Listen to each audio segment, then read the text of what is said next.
오늘은 우리가 교회다 시리즈 끝판 10번째 시간입니다.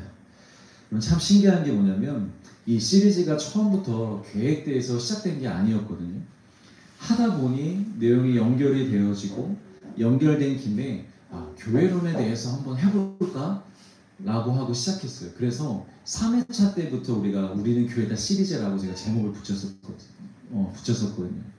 그럼 저를 너무 잘 아시겠지만 당연히 언제까지 몇 개 시리즈를 할지 정해진 적이 없었어요. P 오브 P니까. 그래서 하나님이 인도하시는 대로 아이디어와 주제를 주시는 대로 하자라고만 생각했거든요. 그런데 아주 짧은 찰나 저도 인간이다 보니까 인간적으로 한번 이런 생각을 해봤어요. 언제까지 하면 될까 하다가 4회에서 5회 시리즈를 하기에는 좀 너무 짧은 것 같고, 그 다음에 7회는 의미 부여하기 너무 좋은데 양심상 적당히 하는 것 같고 그래서 안 될 것 같고, 8회 9회는 애매하고 8회 9회 애매하잖아요. 그래서 10회가 좋겠다, 10회까지만 하면 좋겠다라고 혼자 이렇게 생각을 해본 적이 있거든요. 그런데 오늘 이곳에서 마지막 주일 예배이자 교회 오픈전 개척 멤버들끼리 드리는 마지막 주일 예배에 이 10회로 끝낼 수 있다는 게 하나 신기하면서도 참 감사를 드립니다. 가끔 저희 아내가 저한테 그런 말을 해요. 당신의 은사가 있다고, 의미 부여의 은사가 있다고, 되게 의미 부여를 잘한다고 이렇게 놀리는데요. 저도 한두 번이면 나도 참 웃긴 사람이네 이러겠지만, 제가 목회를 하면서 특히 이 말씀을 전하는 데 있어서는 정말 하나님의 인도하심을 너무 많이 경험합니다.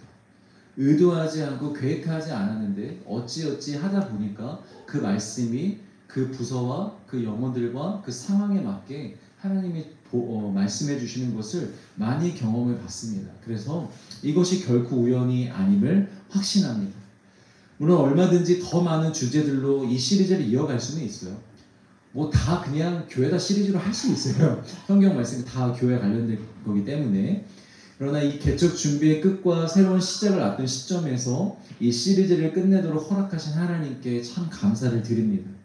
끝내주셔서 감사한 게 아니고요, 말씀을 통해 우리가 얼마나 귀하고 거룩한 존재인지를 알려주신 게 너무 감사해요. 저도 제가 지금까지 신앙생활 30몇 년 해왔지만 이 교회에 대해서 처음으로 정확히 명확하게 저도 알 수 있게 되어서 너무 감사합니다. 이런 참 교회론을 가지고 교회를 시작할 수 있게 해주셔서 정말 진심으로 감사합니다. 사랑하는 성도 여러분, 지금까지 들은 말씀으로 우리가 진정한 교회로 거듭날 수 있기를 주의 이름으로 축복합니다. 그리고 또 진정한 교회가 되어서 우리의 몸된 교회, 우리의 지체들을 또 세워가는 일에도 귀하게 쓰임받을 수 있기를 축복합니다. 자, 우리가 교회다 10번째 마지막 주제는요, 믿음입니다. 교회는 믿음으로 산다는 것이죠. 여러분, 성경의 내용을 압축하고 요약해 보면요, 가장 큰 주제는 사랑이에요. 사랑. 그런데 실제 우리가 이 땅에서 구원을 받고 하나님을 섬기며 하나님과 예수님을 따라가는 데 있어서 가장 먼저 요구되어지고 절대적으로 필요한 것이 있다면 여러분, 그것이 무엇이냐면 믿음입니다.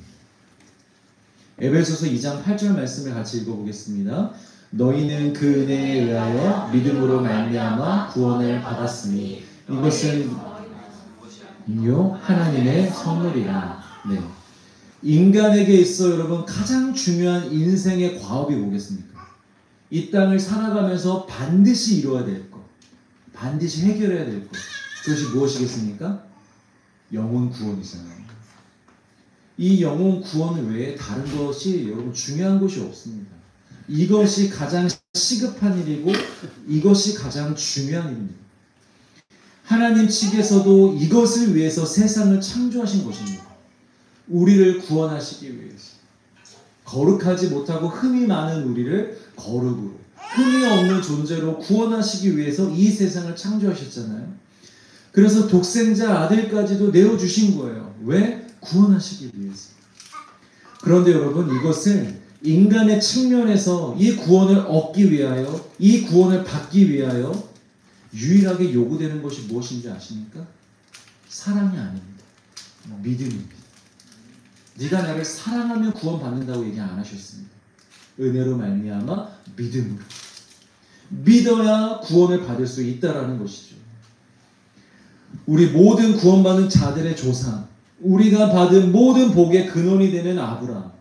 하나님이 그 아브라함을 우리에게 소개해 주실 때요, 사랑의 조상이라고 소개하지 않습니다. 믿음의 조상이라고 소개합니다. 그럼 오해하지 마십시오. 믿음이 사랑보다 중요하며 사랑은 없어도 믿음만 있으면 된다는 것이 아닙니다. 분명 예수님은 가장 큰 계명은 하나님 사랑, 그 다음은 이웃 사랑이라고 말씀하셨고요. 믿음, 소망, 사랑 중에 제일은 무엇이다? 사랑입니다. 사랑이 가장 중요하다고도 말씀하셨습니다. 그러나 그럼에도 불구하고 우리가 죄사함을 받아 구원을 받고 하나님의 백성이요 자녀요 거룩한 나라요 하나님이 거하실 거룩한 성전, 즉 교회로서 살아가는 데 있어서 가장 기본이 되고 먼저 요구되어지는 것이 무엇이냐? 믿음이라는 거예요. 왜냐하면 믿음이 사랑의 시작이기 때문입니다. 여러분, 믿지 않는데 사랑할 수는 없습니다. 그건 진정한 사랑이 아니에요. 믿지 않는데 사랑한다? 그런 사랑을 바로 에로스적인 사랑, 육체적인 사랑이라고 말하는 거예요. 아가페적인 사랑은요, 반드시 믿음으로부터 시작이 됩니다. 상대에 대한 믿음이 있어야 진정한 사랑도 시작될 수 있는 것입니다. 그래서 그 믿음이 강화되면 강화되어질수록 사랑도 커지는 거예요. 여러분, 하나님 사랑하고 싶으시죠? 믿으셔야 됩니다. 하나님을 향한, 예수님을 향한 믿음이 커져야 그에 따라 우리의 사랑도 커질 수 있는 것입니다. 그래서 여러분, 예수님이 공생의 기간 동안에 제자들을 혼내시고 질책을 많이 하셨는데 전부 다 무엇 때문에 혼내신 줄 아세요? 믿음이에요, 믿음. 사랑 때문에 혼내신 적이 없어요. 늘 믿음이 작거나 없는 문제로 혼이 났지, 너희들 요즘 나를 좀 덜 챙기는 것 같아, 너희들 나를 좀 사랑이 식은 것 같아, 변했어, 이렇게 그들의 사랑에 대해서 얘기하지 않으세요. 제자들에게 항상 믿음을 먼저 요구하셨습니다. 먼저 믿어야 돼. 믿음이 있어야 돼. 여러분, 이런 관점에서 예수 그리스도의 몸된 교회인 우리에게 가장 먼저 요구되는 것이 무엇이겠습니까? 믿음입니다.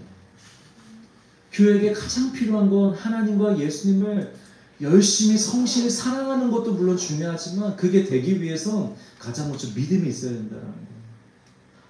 하나님은 우리가 먼저 믿음의 사람들이 되기를 원하십니다. 하나님과 예수님을 믿기를 원하십니다. 하나님을 사랑함으로 우리가 예배하고 헌신하고 섬기고 희생하는 것은 순서상 그 다음입니다. 앞에 이 믿음이 세워지지 않으면 여러분, 사랑이라는 다음 순서로 넘어갈 수도 없을 뿐더러 넘어간다 해도 모양만 갖춘 형식적인 사랑일 뿐입니다. 우리가 신앙생활이 왜 이렇게 힘든 줄 아십니까? 이 믿음의 구간을 그냥 대충 넘기기 때문이에요. 이 믿음의 구간을 대충 넘기고 바로 사랑으로 가려 하기 때문입니다. 하나님과 예수님이 정말 내 삶을 책임지시고 내 삶을 채워주시고 나의 삶을 인도하실 것에는 여전히 우리가 의심하고 있으면서, 여전히 인생에 대해서 불안하고 있으면서, 여전히 다 못 맡기고 있으면서 그게 잘 안 되는데도 불구하고, 그런데 사랑하라고 하셨으니 어떻게 사랑은 좀 어떻게든 해보면 되지 않을까? 열심히 노력해서 헌금해보고 섬겨보고 희생해보고 헌신하다 보면 이것을 나의 사랑이라고 예수님이 받아주시진 않을까 하는 거죠. 그래서 믿어지지는 않는데, 그래서 평안도 없는데 기쁨도 없는데 억지로라도 사랑을 해보려고 노력하다 보니, 뭐라도 해보려고 힘쓰다 보니 우리의 신앙생활이 힘들게 느껴지는 것입니다. 믿으면 쉬운데, 믿으면 그 다음은 저절로 이루어지는데 믿어지지 않고 사랑하려고 하니까 그게 너무 우리에게 힘이 드는 거예요. 디모데후서 3장 5절입니다. 같이 읽습니다. 시작. 번번의 모양은 있으나 번번의 능력은 주의하니 이가 뜻 자들에게서 내가 돌아서라. 믿음이 없는데 사랑의 모양만 갖춘 자들이 바로 이런 자들입니다. 겉으로 보면 예수님을 사랑하는 모양은 있습니다. 굉장히 열심히 교회 다니고요, 봉사하고요, 헌금도 하고 신앙생활도 하고 잘 섬깁니다. 그리고 겉으로 보면 예수님을 사랑하는 사람처럼 보입니다. 그러나 경건의 능력, 믿음의 능력은 없는 자들입니다. 더 구체적으로 말씀드리면 그 믿음의 능력을 부인하는 자들입니다. 지금 이렇게 열심히 신앙생활하고 봉사를 하면서요, 내 인생은 앞으로 어떻게 될지 모르겠어. 내 인생은 실패할 수도 있을 것 같아. 내 인생은 앞으로 암울해질 수도 있어. 이 문제 해결이 안 될 거야. 기도한다고 뭐가 되겠어? 예수의 이름으로 구한다고 이루어지겠어? 이렇게 예수님의 능력을 거부하고 있는 거, 부인하고 있는 거. 이런 사람들이 있다면 뭐라고 말하냐면 그들에게서 돌아서라고 합니다. 강력하게 얘기하십니다. 그렇게 믿음이 없는 자들을 도와주라고 하는 것이 아니라, 그들의 믿음을 위해서 기도해 주라고 하는 것이 아니라 돌아서라고 아주 강력하게 얘기하고 있습니다. 왜냐? 그런 사람에게는 여러분 그 어떤 선한 영향력도 받을 수 없기 때문이에요. 오히려 잘못된 신앙에 물들어 우리 또한 생명력이 없고 능력이 없는 거짓된 신앙에 빠질 가능성이 있기 때문입니다. 중요한 건 다른 사람은 그렇다 치더라도 여러분, 내가 그러면 어떡합니까? 내가 그런 사람이라면 예수님을 사랑하는 모양은 있는데 열심히 교회를 섬기는데 내 안에 그렇게 믿음이 없어요. 예수님을 사랑하고 섬기고는 싶은데 도저히 예수님의 말씀들이 믿어지지가 않아요. 예수님이 의지가 되지가 않아요. 늘 내 안에 불안함이 있고 두려움이 있어요. 그러면 우리가 어떻게 해야 됩니까? 다른 사람들에게 야 빨리 날 떠나. 내 옆에 있지 마. 이러면 이래야 됩니까? 내가 나를 떠나야죠. 그런 나를 십자가에 못 박아야겠다. 그런 나의 생각이, 그런 나의 마음이 계속해서 내 영혼을 주도하지 못하도록, 그 생각이 내 마음을 망가뜨리지 못하도록, 내 영혼을 죽이지 못하도록 여러분 우리가 우리를 부인해야 됩니다.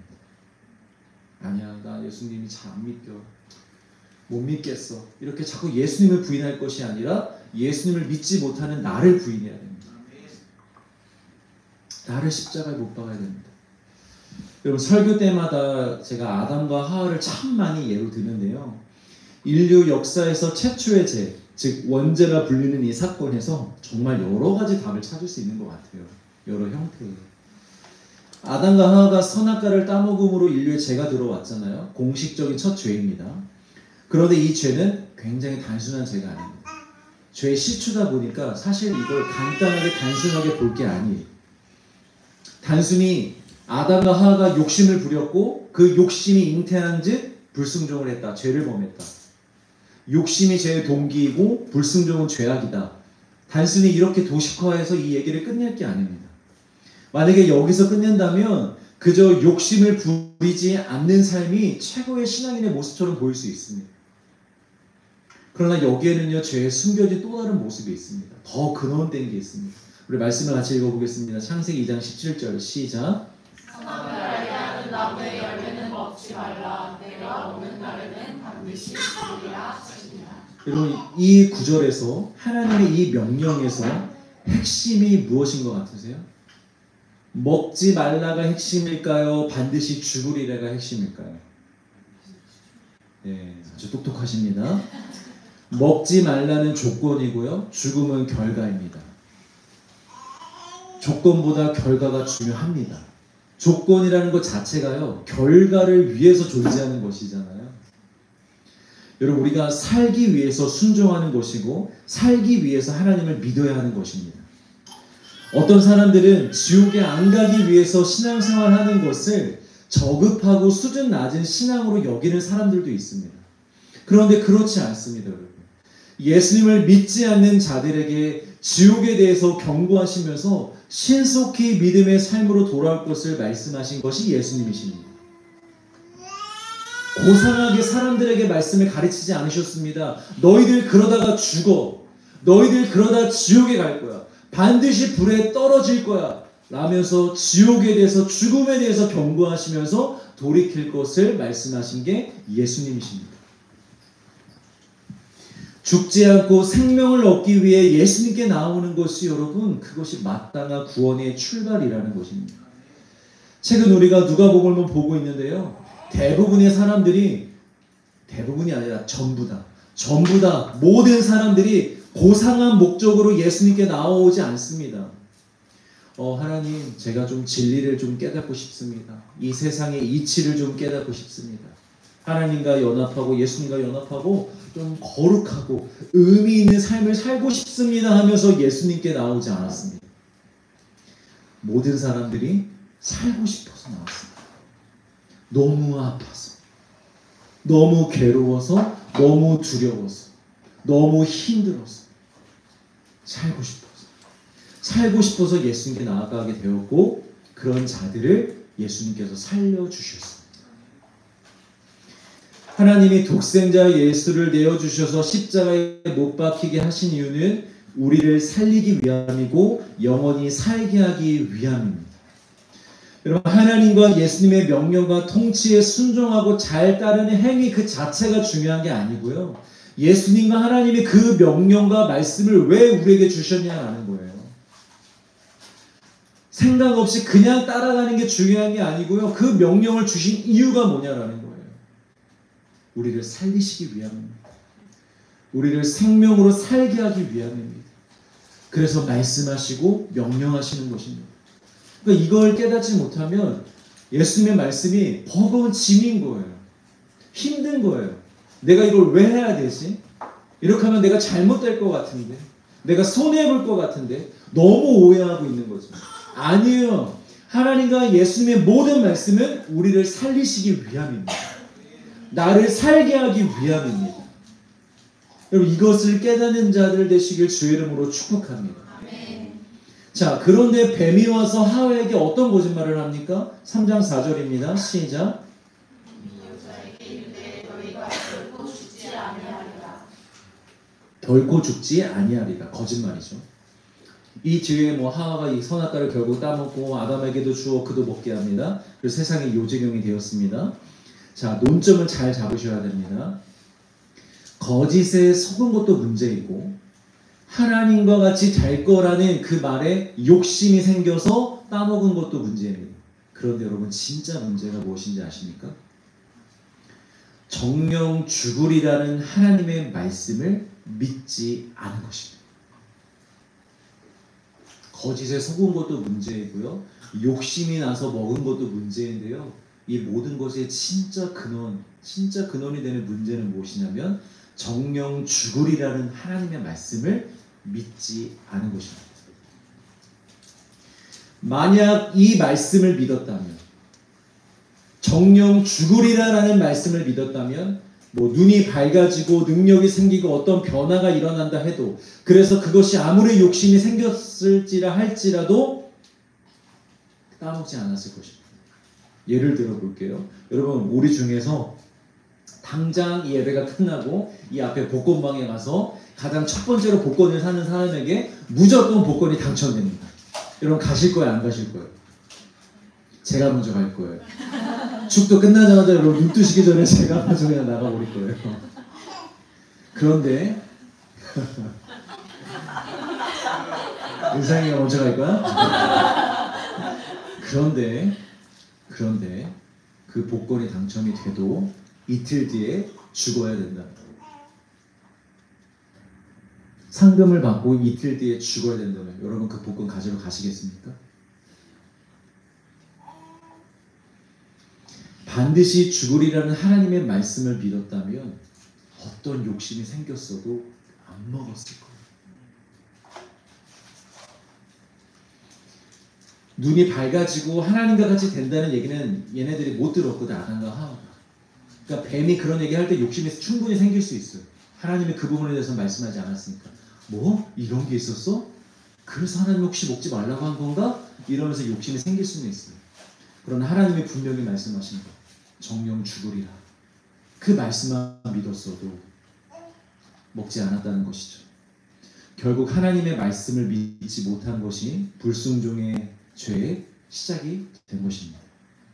그리고 한 부부가 있습니다. 어느 날 아내에게 전화 한 통이 걸려옵니다. 친구의 전화입니다. 누구야? 나 지금 어딘데? 네 남편 지금 다른 여자랑 같이 있어. 바람 피고 있나 봐. 이렇게 친구가 전화를 해왔습니다.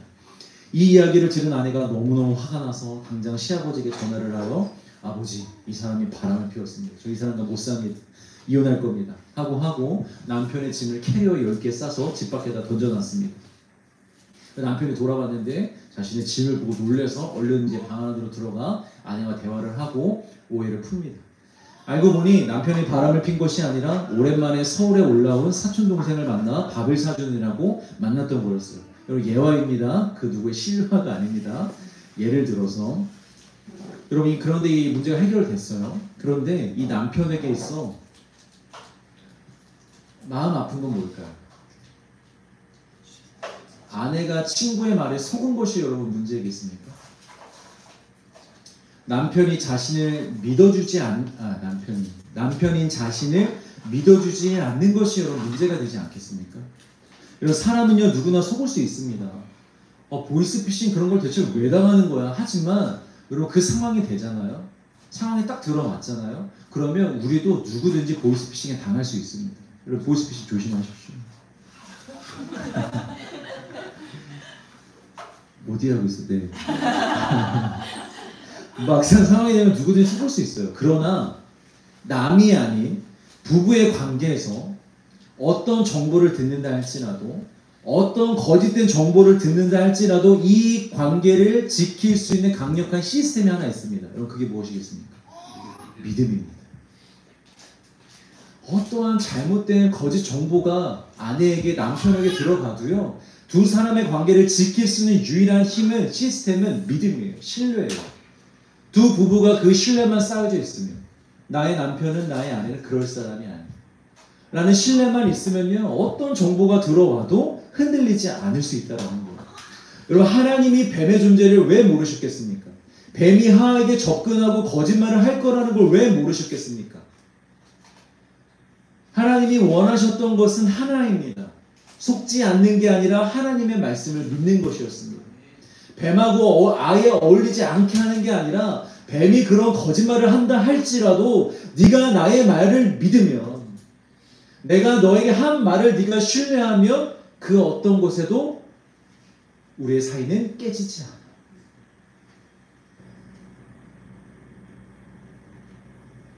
그 믿음만 있었다면 하나님이 창조하신 이 세계에서 잘 살 수 있었습니다. 영원히 에덴을 누리며 살 수 있었던 거예요. 사랑하는 성도 여러분, 교회된 우리, 다시 하나님의 세계와 나라 안으로 들어온 우리에게 있어서 가장 중요한 것이 있다면 그것은 무엇이냐면 하나님과 예수님의 말씀을 그대로 믿는 것입니다. 예수님의 말씀을 신뢰하는 것입니다. 우리가 그것만 되잖아요? 그럴 수만 있잖아요? 그럼 모든 게 괜찮아요. 그럴 수만 있다면 아무것도 없는 자 같으나 진짜 우리는 모든 것을 가진 자로 살아갈 수 있습니다. 우리가 예수님의 말씀만 진실로 믿을 수 있다면 우리가 가난한 자 같으나 많은 사람을 부욕해 하는 인생을 살아갈 수 있습니다. 우리가 예수님의 말씀을 진실로 믿으면 우리가 죽은 자 같으나 살아있는 자로 그렇게 살아갈 수 있습니다. 우리가 예수님의 말씀을 진실로 믿으면 세상이 우리 감당 못합니다. 여러분. 믿으십니까? 아멘. 여러분, 예수님의 말씀만 믿으세요. 그 말씀만 바라보세요. 이 믿음에 대해서 우리 조금만 더 자세히 살펴봅시다. 많은 크리스찬들이 이 믿음이 중요하고 믿음이 있어야 한다는 것을 잘 알고 있지만 그만큼 어려워하기도 합니다. 또 잘 안 되는 영역이라고 생각합니다. 난 평생 신앙생활에도 왜 이렇게 내 믿음은 잘 안 자라는 것 같지? 라고 생각을 하고요. 그만큼 또 여기에 대해서 많은 오해를 가지고 있기도 합니다. 가장 큰 어려움과 오해는 무엇이냐면 믿음에 대한 잘못된 이해와 접근입니다. 많은 사람들이 믿음을요, 인간의 측면에서 만들어내고 키워야 되는 걸로 생각합니다. 믿음은 인간의 노력으로 더 강해지고 더 커지는 것이라고 여기는 것입니다. 실제로 많은 사람들이 그렇게 믿고 있습니다. 아니라고 얘기하고 싶지만 여러분, 그렇게 우리는 믿고 살아갑니다. 우리가 지식적으로는 믿음은 하나님의 선물이다라고 배웠지만 실상 우리의 마음 깊은 곳에서는 그 믿음을 내가 만들어 보려고, 내가 키워보려고 하는 시도를 우리 늘 하고 있다는 거예요. 실제로 여러분, 우리가 믿음 생활을 잘하고 싶을 때 결단하는 게 무엇입니까? 내가 믿음 생활을 잘하고 싶어요? 그런 마음이 들었어요? 그럼 우리 결단하는 게 무엇입니까? 예배 드리기, 말씀 통독하기, 양육 듣기, 새벽 기도하기, 봉사하기, 선교 가기. 이런 것들을 보통 하는데 이런 것들은 물리적인 시간과 노력을 요구하는 것들입니다. 이런 노력들을 하다 보면, 이런 정성을 들이다 보면 하나님과의 관계가 좋아지고 믿음도 생기지 않을까 하는 그 막연한 기대감 속에서 나오는 행동입니다. 예배와 말씀과 기도와 선교를 하지 말라는 게 아닙니다. 해야죠. 너무 중요합니다. 그러나 이 행위를 한다고 하여 누구나 다 믿음을 가질 수 있지 않다라는 걸 우리가 반드시 알아야 돼요. 더 노력했다고 더 큰 믿음을 갖는 게 아닙니다. 선교 한 번 간 사람하고 선교 10번 간 사람하고 믿음이 다르지 않을 수도 있습니다. 그렇다고 조금밖에 못했다고 더 작은 믿음을 가지게 되는 것도 아닙니다. 여러분. 그게 믿음의 핵심이 아닙니다. 여러분, 이런 오해를 계속 방치해 두다 보면 반드시 도달하는 지점이 있는데 그 지점이 어디냐면 믿음과 신념의 혼동이 옵니다. 계속해서 내가 믿음을 만들어내려고 하잖아요. 내가 노력해서 정성을 다해서 내 믿음을 키우려고 하잖아요. 그러면 바로 저 지점에 여러분 도달하게 됩니다. 믿음과 신념을 혼동하게 되어 있어요. 신념은요, 믿음과 분명히 다른 것입니다. 믿음에 대한 걸 이따가 한 번에 정리하고 신념에 대해서 먼저 봅시다. 신념이란 인간이 스스로 형성하는 개인적인 확신입니다. 즉 자신의 노력과 정성에 대한 결과로 경험되어지는 것들을 진리로 확신하는 것입니다. 내가 노력하고 정성을 들여봤더니 이런 결과가 나왔네. 인생이란 이런 거네. 신앙생활이란 이런 거네 라고 자기만의 경험을 토대로 자기만의 확신을 갖는 것, 그것이 바로 신념입니다. 예를 들면 어느 한 청년이 몇 년째 취업을 못하고 있었습니다. 어느 날 마음을 잡고 아주 열심히 새벽 기도에 나아가서 정성껏 기도하기 시작했습니다. 그리고 몇 달 뒤에 그 기도에 대한 열매로 취업에 성공했다고 여러분 생각해 봅시다. 이 청년에게는 열심과 정성껏 새벽 기도를 하면 원하는 것을 얻을 수 있다는 확신이 생길 수 있습니다. 왜냐? 자신의 경험을 통해서 확인된 일이기 때문입니다. 그런데 문제는 여기서부터 이제 시작이 되는 거예요.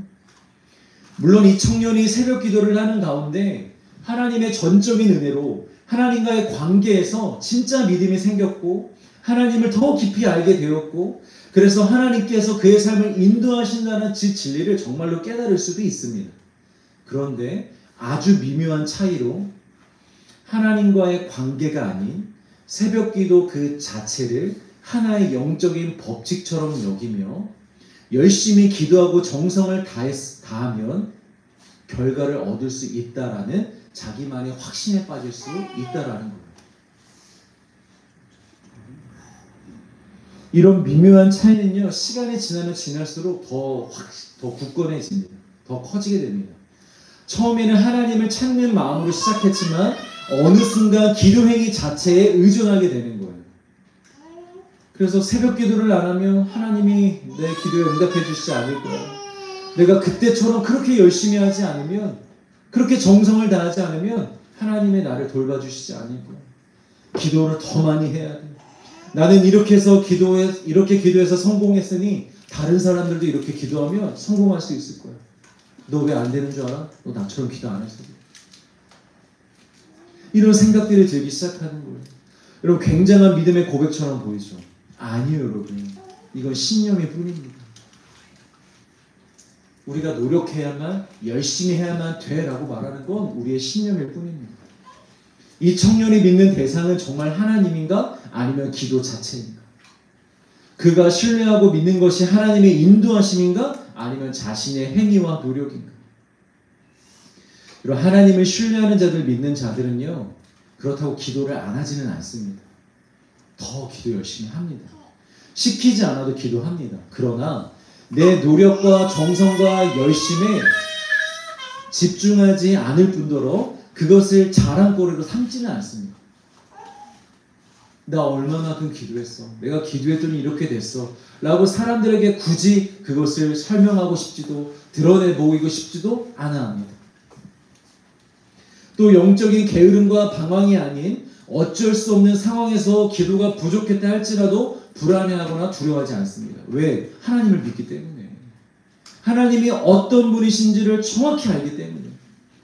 하나님은 지금 나의 상황을 아셔서 내가 이전과 같이 많은 시간 기도를 못한다 할지라도 하나님은 나에게 응답해 주시고 나의 신음소리에도 응답해 주실 거예요. 나는 믿음이 있기 때문입니다. 그러나 신념을 가진 자들은요, 매우 불안해합니다. 나의 상태에 따라서, 내 기분에 따라서 믿음이 수시로 바뀝니다. 왜냐? 신념은 나를 의존하는 거기 때문에 그래요. 어느 날 기도가 잘 되고 방언도 나오고 막 눈물도 나오고 막 기도하는데 막 뜨거움이 느껴집니다. 막 땀도 나요. 그럼 안심이 되는 거예요. 아, 오늘 기도 잘 됐다. 하나님이 오늘의 기도를 왠지 들어주실 것 같은데 이런 생각이 들고, 그런데 어느 날은요 기도가 안 돼요. 그럼 그럴 때 있지 않아요? 저도 그래요. 어느 날 막 기도도 안 되고 막 방언도 안 나오고 눈물도 안 나오고 막 기분도 별로고 너무 조용하니까 목회자는 나라도 해야 될 것 같아서 막 억지로 소리 내보고 이럴 때가 있었어요. 그런데 그럴 때 우리가 뭘 느끼냐면 왠지 하나님이 멀게 느껴지고 이런 기도는 믿음의 기도가 아닌 것 같아서 하나님이 응답해 주시지 않을 것 같고, 내 삶에 내일은 또 이렇게 기도했으니 내가 이런 태도로 앉아서 예배 드렸으니 하나님이 왠지 내일은 벌 주실 것 같고, 이런 두려움이 든다라는 거죠. 어느 날은 믿음이 굉장히 있는 것 같고 어느 날은 믿음이 없는 것 같다고 여러분 느끼신다면 의심해 봐야 합니다. 나는 믿음을 가졌는가? 아니면 나는 신념을 가진 자인가? 자, 그럼 진짜 믿음이란 무엇이냐? 신학적으로는 보면요 굉장히 다양하게 설명할 수 있거든요. 믿음을 더 논리적이고 아름답고 쉽고 판타스틱하게 설명드릴 수 있지만 오늘은 딱 한 가지만 보려고 합니다. 어렵지 않게 아주 직관적으로 대놓고 하나님께서 믿음의 조상이라고 말한 아브라함의 믿음을 통해서 믿음의 핵심 한 가지만 보겠습니다. 창세기 15장 6절입니다. 같이 읽습니다. 시작. 아브라함이 여호와를 믿으니 여호와께서 이를 그의 의로 여기시고. 구약 성경에서 여러분 성경 전체에서 처음으로 믿다, 믿음이라는 단어가 직접적으로 나온 구절이 바로 여기입니다. 인간이 하나님을 처음으로 믿다, 믿었다 라고 표현한 구절입니다. 그런데 이 윗절에서 어떤 내용이 나오냐면 하나님이 아브라함에게 나타나셔서 내가 너에게 씨를 줄 것이고 그 사람이 내 상속자가 될 것이고 하늘의 별과 같이 자손을 많이 주겠다고 약속해 주셨습니다. 그리고 거기에 대한 아브라함의 반응입니다. 오 레알? 정말입니까? 그렇게만 된다면 너무 감사하죠. 땡큐죠. 라는 정도의 반응이 아닙니다. 히브리어로 믿음이라는 단어의 뜻은요 신뢰하다, 확신하다 라는 뜻입니다. 그러니까 하나님이 이 약속을 해주시는 그 순간에 그 일이 정말 자신에게 일어날 것을 확신했다라는 것입니다.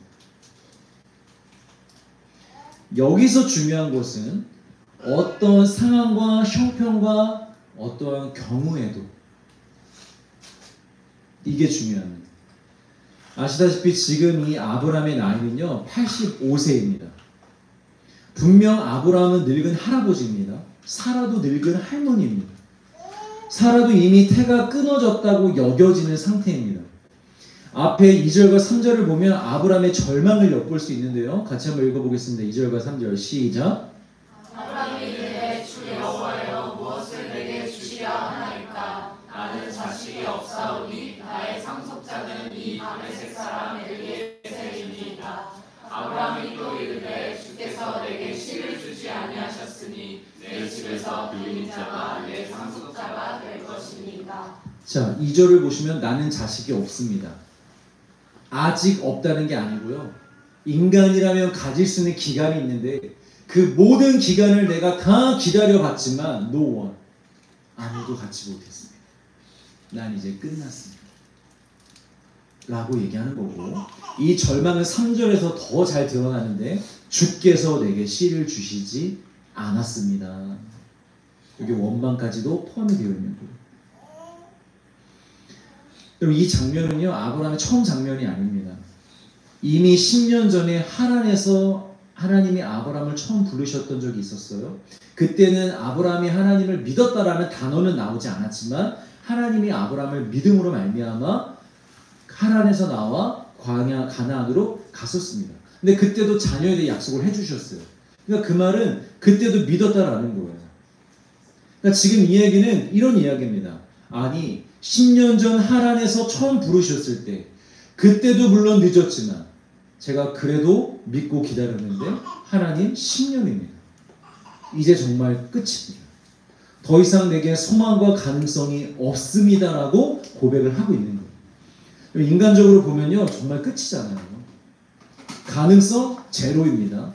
실제로 그 어떤 역사책, 성경뿐만이 아니라 인류의 그 어떤 역사책에도 사람이 100세의 자식을 낳았다는 기록은 없다고 합니다. 그런 상황에서 하나님이 또다시 자녀를 약속해 주셨고 그 자녀를 통해 하늘의 별과 같이 셀 수 없는 자손들을 주겠다고 말씀하고 있습니다. 사실 여러분, 한 명의 자녀를 낳는 것도 불가능한 일인데 그 자녀를 통해 자손이 하늘의 별과 같이 많게 해주겠다라는 것도요, 이것도 역시 받아들이기 매우 힘든 거예요. 예를 들어 여러분, 아담이나 노아에게 생육하고 번성해라, 이 땅에 충만해라 라고 명령하셨잖아요. 이거는 어색하거나 이상한 건 아니에요. 왜? 실제로 그 땅 가운데 그 둘밖에 없었잖아요. 노아 때도 그 가족밖에 없었잖아요. 그러니까 앞으로 우리가 자녀를 낳고 또 낳다 보면 이 땅에 정말 많은 사람들이 생기겠구나, 앞으로 일이 그렇게 진행이 되겠구나 라고 생각하는 건 굉장히 자연스러운 일이었습니다. 그런데 아브라함이 당시는요, 창조시대 이후 노아의 방주 이후에 온 땅의 사람들이 이미 자리를 잡고 살아가고 있었을 때였습니다. 대부분의 땅에 사람들이 살고 있었고 나라라는 개념은 명확하지 않았지만 가족과 친족들 중심의 민족을 이루며 살고 있었습니다. 그리고 가족과 친족들만 이루어져 있다 보니 그 수는요, 그렇게 많지는 않았어요. 셀 수 있을 정도의 공동체였어요. 모든 민족이. 그런데 셀 수 없는 자손들이 태어난다? 물론 하나님은 지금 혈육으로 태어날 사람들을 말하는 게 아니라 훗날에 예수님을 통하여 예수 믿는 자들을 말하는 것이지만 이 당시 아브라함이 그걸 알았겠냐고요. 몰랐어요. 아브라함의 이해 안에서는 정말 내 혈육을 통해서 자손이 셀 수 없이 많아지겠구나라는 것 정도로 생각했다라는 거예요. 그런데 셀 수 없이 많아진다? 매우 특별한 일입니다. 불가능한 일입니다. 아브라함의 입장에서는요, 지금까지 한 번도 본 적이 없는 역사상 가장 큰 민족의 탄생을 지금 약속받는 거예요. 오늘날로 비유하자면 개척 목사님 저에게 하나님이 홍태야, 이 교회 성도를 셀 수 없을 만큼 보내주겠다. 여러분, 여의도 순복음 교회도요 70만 명도 셀 수 있어요. 전산으로 다 셀 수 있다고요. 근데 하나님이 셀 수도 없이 보내주겠다? 여러분, 그게 가능합니까? 한 명의 자녀를 낳는 것도, 그 자녀를 통해 셀 수 없는 자손을 생기는 것도 다 상식적으로 이해가 가지 않고 현실적으로는 불가능한 일입니다. 그런데 아브라함이 확신했대요. 신뢰했대요. 그 일이 일어날 것이라고. 그 일이 반드시 이루어질 것이라고. 그럼 진짜 믿음이란 무엇이냐면요, 단순히 자녀가 없는 상황 가운데 나의 간절함을 가지고 자녀가 생기길 바라는 마음으로 하나님이라면, 신이라면 100세여도 주실 수도 있지 않나요? 그러니까 주세요. 이렇게 스스로 신이라는 존재에 믿어보고 신에게 졸라보는 것이, 여러분, 그게 믿음이 아닙니다. 어떠한 상황, 어떠한 형편, 어떠한 처지에 있든지, 또 계산이 되지 않고 이해가 가지 않고 불가능한 상황처럼 보인다 할지라도 하나님과 예수님이 나에게 말씀하셨으면 그 말씀이 그대로 될 것이라고 받아들이는 거예요. 그리고 믿는 거예요. 신뢰하는 거예요. 하나님, 내가 지금 이런 상황이지만 아무리 봐도 계산도 되지 않고 불가능한 일처럼 여겨지지만, 그리고 눈에 보이지도 않지만 하나님 그렇게 될 줄 믿습니다. 왜냐? 하나님이 그렇게 말씀하셨으니까.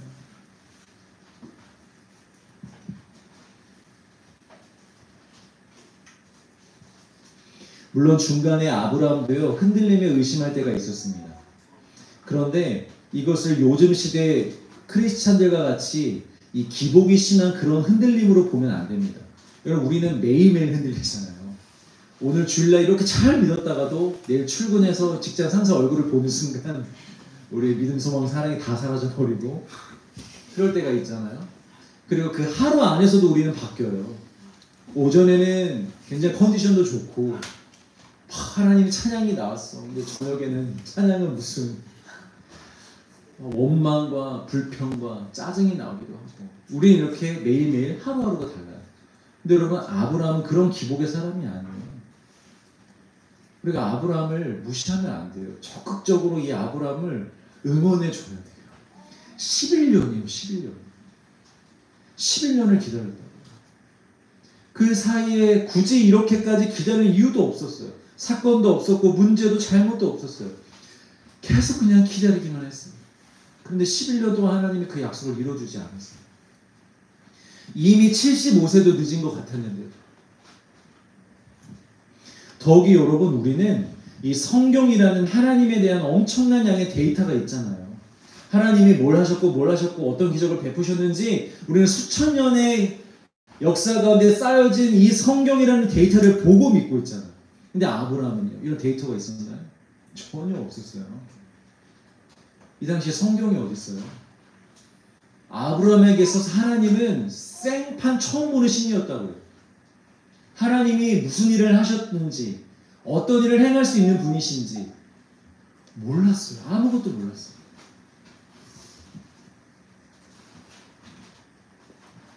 그러나 그의 결국이 무엇입니까?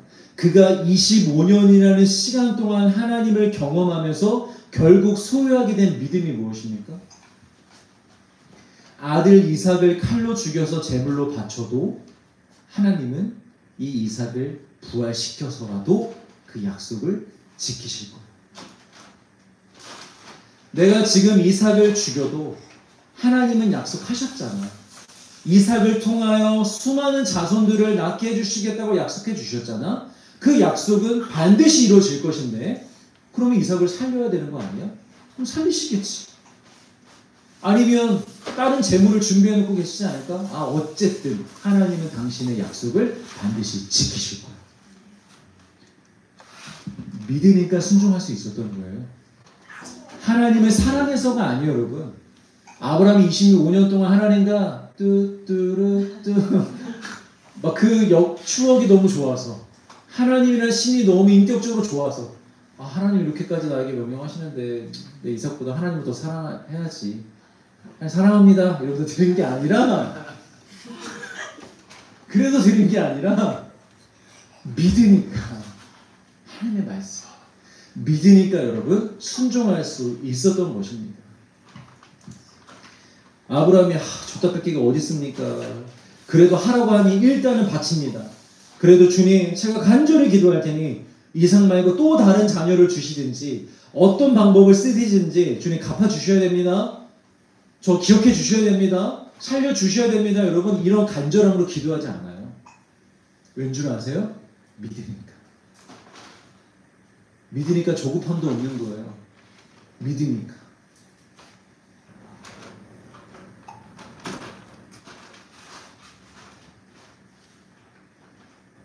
사랑하는 성도 여러분, 아브라함의 자손이요 교회로 부르심을 받은 우리에게 여러분 가장 필요한 게 있다면 하나님을 믿는 것입니다. 신앙생활 막 대단히 열심히 하려고 하지 마세요. 뭐 이렇게 안 해도 돼. 괜찮아. 길을 쓰고 하지 않으셔도 돼요. 그런데 하나님의 말씀을 믿으세요. 기도를 막 한다고 그러면 믿어지는 건 아니에요. 그냥 조용히 말씀을 쭉 묵상해 보면서 여러분 이 말씀이 진짜 진리로 받아들이시고 믿으세요. 지금 내가 상황이 이래서 잘 안 믿기려고 하는데 하나님 이게 중요한 게 아닌 줄 압니다. 하나님은 하나님이십니다. 하나님은 세상을 만드신 분이고 초월하신 분이신 줄 믿습니다. 그래서 하나님 내가 지금부터 이 성경을 읽을 때 모든 말씀, 모든 구절, 모든 단어를 accept, 받고 believe, 믿겠습니다. 여러분 이 마음은 성경을 읽잖아요. 우리 삶이 달라집니다. 놀랍게 달라질 줄 믿습니다. 우리의 믿음이 여러분 수준이 달라져요. 한순간에도 가능해요. 여러분 아브라함은 25년이나 시간이 걸렸잖아요. 근데 우리에게는 25년 시간이 안 걸려도 돼요. 왜? 우리에게 성경이 있으니까. 사실 그때 당시에는 하나님이 아브라함에게 성경을 한 절 한 절 만들어서 써주고 계신 거였어요. 나는 이렇게 역사하는 하나님이야. 나는 이럴 때는 이렇게 보호하고 나는 이럴 때는 이렇게 심판하고 나는 이럴 때는 이렇게 하는 거야 라고 성경을 직접 쓰면서 보여주시느냐고 25년이 걸렸어요. 그런데 우리에게는 완성된 성경을 주셨어요. 완성된 계시를 주셨어요. 그래서 오늘 한순간에도 우리는 아브라함과 같은 믿음을 가질 수 있습니다. 하나님이 주시는 거기 때문에 믿음의 주여 온전케 하시는 예수를 바라보자 예수님이 주시는 거기 때문에 우리의 마음만 바꾸시면 됩니다. 우리의 태도만 바꾸면 됩니다. 받아들이기로 믿기로 결단만 하시면 됩니다. 여러분 그리고 성경을 보세요. 예수님이 우리에게 무엇을 약속해 주셨는지 먼저 영생을 약속해 주셨습니다. 여러분 믿으시길 바랍니다. 우리가 뭘 해서가 아니고요. 예수님이 선물로 주셨어요. 여러분 accept 받으세요. 믿으세요. 여러분 우리는 이미 구원을 얻었습니다. 우리는 이미 생명을 받았습니다. 또 우리에게 뭘 약속해 주셨습니까? 평안을 약속해 주셨어요. 평안할 수 있는 상황을 주시겠다는 것이 아니라 어떠한 상황에도 어떠한 환난 중에도 평안할 수 있는 하늘로부터 오는 평안, 참 평안을 내가 너희들에게 주겠다. 구하는 자에게 주겠다. 여러분 믿으시길 바랍니다. 늘 불안하고 두려우세요. 여러분 믿음으로 기도하세요. 하나님 평안 약속해 주셨죠. 그 평안 내가 지금 문제가 해결되지 않았지만 기도하는 오늘 이 시간 나에게 임할 줄 믿습니다. 왜냐? 하나님이 약속하셨으니까. 구하는 자에게, 두드리는 자에게, 찾는 자에게, 예수님의 이름으로 구하는 자에게 너희들이 정욕으로 쓸 것으로 구하지 않는다면, 너희들 욕심 때문에 구하는 것이 아니라면 그 외에 내가 나머지는 다 들어줄게. 교회를 위해서, 영혼을 위해서, 생명을 위해서 구하는 것이라면 내가 다 들어줄게. 여러분 이 약속을 믿으시길 바랍니다. 하나님이 기도하는 자들의 기도를 들어주실 거예요. 그러니까 믿음이 있으면 여러분 기도를 하지 말라 그래도 여러분 할 거예요. 아 목사님 좀 그만 좀 얘기하세요. 저희 신앙 열심히 하고 싶어요. 저희 기도 더 많이 하고 싶어요. 제발 적당히 하라고 하지 마세요 라고 오히려 여러분들 그러실 거예요. 먼저 그의 나라와 그의 의를 구하라. 그리하면 내가 이 모든 것을 너에게 더하시리라. 여러분 이 약속을 믿으시길 바랍니다. 확신하십시오. 이런 것들 뿐만이 아닙니다. 이 세상은 곧 끝납니다. 안개와 같은 곳입니다. 심판받아 다 사라질 것입니다. 여러분 이 약속 또한 믿으세요. 이 세상은 곧 심판받습니다. 이 세상 곧 끝이 납니다. 이 말씀을 받아들이시고 신뢰하십시오. 그러면 여러분 이 땅에 복을 안 쌓습니다. 이 땅에서 더 누리려고 하지 않습니다. 이 땅을 즐기려고 하지 않습니다. 저절로. 마지막 우리 주님 곧 오십니다. 여러분 믿으시길 바랍니다. 우리 주님 정말 곧 오십니다. 마지막으로 오늘 본문 11장 6절 같이 한번 읽어볼까요? 시작.